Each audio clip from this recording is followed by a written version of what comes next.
dia aí, minhas lâmpadas iluminárias. Tudo bem, pessoal? Como estão vocês? Sejam muito bem-vindos à nossa terceira aula, ou à terceira parte da nossa aula sobre iluminismo. Finalmente fechando aqui nosso curso. Eu sou o professor Douglas e mais uma vez é uma honra imensa, impensável, inenarrável estar aqui com vocês de novo, viu? Muito obrigado pela presença. Já aproveita aí, deixa aquele like maroto, tá? Compartilha o vídeo, favorita, se inscreve no canal, manda lá no grupo da turma para ajudar também os coleguinhas, para que, ó, todo mundo aí rumo ao nono ano, turma junta, tá, pessoal? Ok? Dito isso, bora começar. Ó, pessoal, bom, chegamos aqui, finalmente, né? Espero que tenham visto os vídeos na ordem, tá? Primeiro o primeiro, depois o segundo, só então esse, tá? Porque, ó, mais uma vez, isso é muito importante, tá? Para que a discussão faça sentido, para que haja uma construção de sentido em relação a esse conteúdo para você, ok? Então, se não viu o segundo ainda ou não viu o primeiro, para aí, volta lá e vê, para só então ver esse aqui, tá, pessoal? Bom, esse é o último vídeo, bora então fechar nossa discussão, ok? Bom, nos vídeos anteriores, né, tanto no primeiro quanto no segundo, eu falei para vocês que além da crítica à centralidade, né, do absolutismo, os iluministas também faziam críticas muito contundentes, duras, à influência dos dogmas católicos. Por quê, prof? Para os iluministas, tá, pessoal, a Igreja Católica não tinha responsabilidade alguma com a ciência, tá? Propagava ideias que não tinham comprovação científica, que eram falsas e que enganavam, assim, portanto, a população. Mais que isso, a Igreja Católica perseguia, tá? Matava e perseguia aqueles que diziam que a Igreja Católica estava errada em seus dogmas, né? De que não havia comprovação científica e que por isso não eram verdades. Então, se você ia de encontro à Igreja Católica, o que era defendido por ela, né? Que eram ideias absolutas, né? Sem haver nenhuma possibilidade de serem questionadas, você era perseguido, torturado e às vezes morto, tá? Assassinado. E isso, olha, era algo absurdo, tá? Na concepção dos iluministas. Por quê? Eles pregavam liberdade, igualdade. Acima de tudo, tá? Eles defendiam a liberdade de expressão e de opinião, a livre circulação de ideias, tá? Então, para eles, a censura, a perseguição, a morte, né, por pensar diferente, na verdade, não só pensar diferente, mas por defender aquilo que era científico, que tinha comprovação empírica científica, era algo absurdo, eles não poderiam tolerar, tá? E nesse contexto, eles acirraram ainda mais as críticas aos dogmas católicos, tá? E toda essa influência que a Igreja Católica tinha sobre a mentalidade das pessoas na Europa daquele momento, viu? Então, ó, se acirrou aqui nesse momento, né? Houve uma justaposição, um atrito muito grande entre a Igreja Católica e os iluministas, viu, pessoal? E nesse contexto, tá, pessoal, o nome foi muito importante, que foi o nome do Voltaire, que era um filósofo francês, assim como Montesquieu, viu? Que criticava muito, tá? Essa forte influência dos dogmas católicos e mais ainda, né, essa perseguição, essa censura a quem pensava diferente. Para o Voltaire, nós deveríamos ser livres para professar nossa fé, ou seja, defender aquilo que a gente acreditava e, acima de tudo, viu, para falar o que a gente pensava, né? Para falar, ó, eu discordo, eu concordo, né? Eu penso diferente, né? Na verdade, ó, eu discordo disso, mas isso aqui eu concordo, viu? Então as pessoas deveriam ser livres, especialmente, tá, pessoal, para defender aquilo que acreditavam e também professar essas ideias, né? Dizer ao mundo, certo? Declamar no que acreditavam, tá? E olha, para o Voltaire era fundamental, né, essa liberdade, tá, em relação a defender o que você acreditava, a professar a sua fé, tá, e principalmente discordar, tá, pessoal? Ter uma opinião divergente, viu? Discordar, mesmo que fossem pontos específicos, né? Eu concordo com você nisso, mas discordo disso.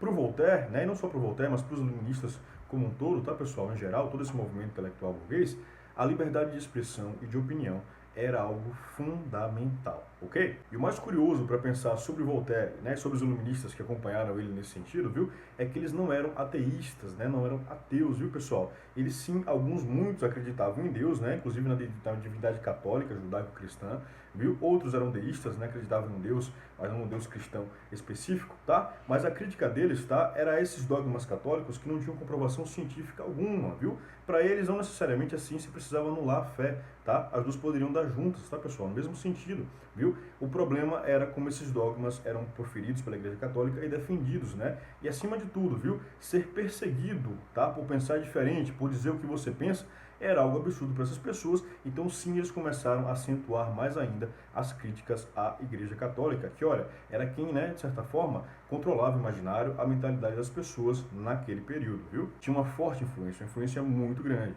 Olha, outro cara muito importante para o iluminismo, e esse muito curioso, viu, de ideias muito curiosas, é o Rousseau, tá? Jean-Jacques Rousseau, viu? E Rousseau era um cara muito curioso por quê? Olha, para o Rousseau, tá? A liberdade coletiva, os direitos coletivos eram mais importantes que os direitos individuais. Ou seja, Não adiantaria nada eu ser livre, né, eu poder circular livremente, defender o que eu penso, se o bem-estar coletivo não fosse meu objetivo, né? Se as pessoas que estão à minha volta, no meu entorno, não pudessem também desfrutar desses mesmos privilégios. Então, para ele, ó, seria preferível até que eu abrisse mão das minhas liberdades e dos meus direitos para que houvesse um bem-estar coletivo, para que todo mundo, em geral, toda a minha comunidade, pudesse viver bem, viu? O que é uma ideia muito curiosa, viu, pessoal? Mas qual é, então, a crítica de Rousseau, né, a essa centralidade política, do absolutismo ou dogmas católicos? Olha só, para o Rousseau, tá, o poder deveria sempre emanar do povo, tá, pessoal? E não o contrário, né, o rei controlar o povo, né, o impor a sua vontade ao povo. Nada disso. Para Rousseau, tá, o rei deveria obedecer à vontade do povo, que deveria ser sempre a vontade legítima, viu? Então, ó, foi uma crítica muito séria e muito dura ao absolutismo também, tá, pessoal? Aqui, ó, vai ser muito importante, né, porque vai ser a democracia moderna também, tá? Outra coisa muito legal definida pelo Rousseau é que nós seres humanos, nós nascemos genuinamente bons, tá? Só que infelizmente ao longo da vida nós vamos nos corrompendo, tá, pessoal? E aí isso teria muito a ver também com essas ideias individualistas, né, egoístas, de que o eu é mais importante que o coletivo. Para Rousseau, a gente deveria voltar a esse estado mais natural de pensar no bem coletivo antes de pensar em nós enquanto indivíduos, viu? Então são ideias muito curiosas e muito importantes também. Outra grande contribuição de Rousseau, tá, pessoal? E essa aqui é uma crítica direta à Igreja Católica, é que para ele a educação das crianças, né, deveria ser uma educação livre, sem influência alguma, tá, de caráter religioso. Porque naquele momento, tá, pessoal, quem garantia e quem dava educação aos jovens era a Igreja Católica, tá? A educação estava diretamente vinculada com os dogmas católicos e com os ensinamentos, os preceitos da Igreja Católica.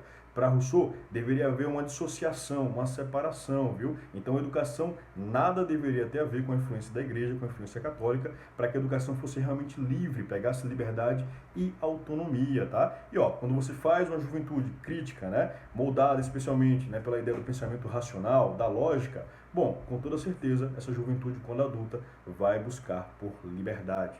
Eu, infelizmente, não posso estender mais a discussão nem sobre Voltaire, nem sobre Rousseau, por conta do tempo, tá? Mas super recomendo que você dê um Google aí e leia um pouco mais, ou veja alguns vídeos sobre esses dois, que foram dois grandes filósofos, tá? E pensadores do iluminismo, dois caras muito importantes, inclusive para a contemporaneidade, tá, pessoal? E olha, já como desdobramento direto, viu, como um produto direto mesmo, imediato, do iluminismo, tá, pessoal? A burguesia vai ascender como classe social mais importante daquele contexto, daquele período, viu? Ganhando muito prestígio social e, acima de tudo, mais protagonismo, mais participação política. Olha, outro processo histórico que sofre influência direta do iluminismo é a criação e organização do liberalismo, ou seja, do pensamento liberal, como um movimento político e econômico que vai representar os interesses da burguesia. E esse movimento, que era político e econômico, buscava principalmente, reivindicava principalmente liberdade em relação ao absolutismo, tá, pessoal? Então, para os liberais, para a burguesia naquele momento, essa centralidade política na mão do rei era uma aberração, tá, pessoal? Era um absurdo. Além disso, o liberalismo também buscava por liberdade econômica, viu? Nesse contexto aí absolutista do mercantilismo que a gente falou na primeira aula, viu? O rei interferia diretamente na economia e os liberais não queriam isso. A burguesia não queria isso. Então, olha, tanto os interesses, né, e as trocas comerciais deveriam ser respeitadas, como principalmente a propriedade privada, tá, pessoal? Então, no que fosse meu, no caso do liberal, nem sequer o Estado, nem sequer o monarca deveria intervir sem a minha autorização, viu? O liberalismo é um pensamento político que existe até os dias de hoje, tá, pessoal? E ainda hoje busca os interesses da burguesia. Liberdade para quem? Autonomia para quem? Faz a crítica. Além do liberalismo, viu, pessoal, as ideias iluministas vão ser muito importantes e influentes para muita coisa que vai acontecer depois também, tá? Coisas que exercem influência na vida da gente até os dias de hoje.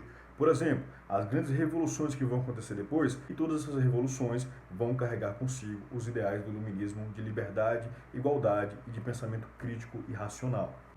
As revoluções inglesas, puritana e gloriosa, a Revolução Francesa, principalmente, com seus ideais de liberdade, igualdade e fraternidade, a independência dos Estados Unidos ou a Revolução Americana e a Revolução do Haiti, tá, pessoal? Não só isso, mas muitos levantes e revoltas no mundo inteiro, aqui no Brasil também, vão carregar consigo a influência dos ideais iluministas, viu? A exemplo, a Conjuração Baiana e a Conjuração Mineira.